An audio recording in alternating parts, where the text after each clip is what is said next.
Ready. I remember going to the record studio and looking across the street, and I'd see a park and all the children playing on it, and I would cry because it made me sad that I'd have to work instead. These words were said by the famous Michael Jackson at the age of 40, looking back at his career. Michael Jackson had a rough childhood, he had a rough teen years, and a rough life in general. Even though he had struggles, he still came through them, and for that he is the king of pop. He's also the king of pop because he was a childhood sensation. He started a new music style, and he created a music revolution throughout the world. First, he was a childhood sensation. Everybody's seen him, heard him in the Motown, even if you didn't grow up during that time period. Your parents either talked about him, your grandparents, or you just heard him on the radio with his famous ABC song and all that good stuff. A quote by Michael Goldberg in the Rolling Stone stated that he's not sure that the tour was Michael's first choice. He might have been preferring to do other things, but he found it important to do the tour because of his brother and his father's interest. And this shows that Michael, during his childhood and teen years, would follow what his brother and his father wanted because they were in control of what he did. And because of this, he suffered mentally. As you can see, he lost his childhood in his later years, tried to rekindle it, but it kind of seemed weird.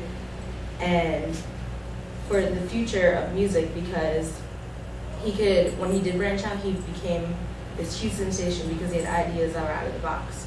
Which brings me to my second point of why he's the king of pop, because he started a new music style.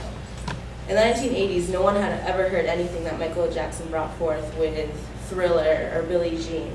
He started something that was almost epidemic, and he had a huge fan base from the Motown period to the 80s pop style. He was the first black African-American person to air on MTV with his music video Billie Jean, and ever since then he's still a hit for all of his 80s music. Which brings me to the third point of why Michael Jackson is the king of pop, which is he started a music revolution. Michael Jackson has been an inspiration through his music and dance moves to everybody in this world. There is not really one person that has not heard his music, and if they haven't, then they're probably in a tribe somewhere in the unknown. He had a lot of downfalls in his lifetime, but his fans have always been there by his side to support him, which shows how much of a dedication they have towards him.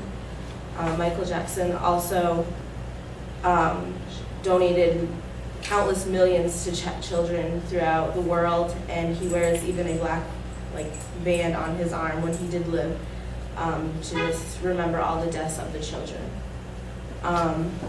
Which brings me to my conclusion to say that Michael Jackson is the king of pop. He has had struggles throughout his lifetime.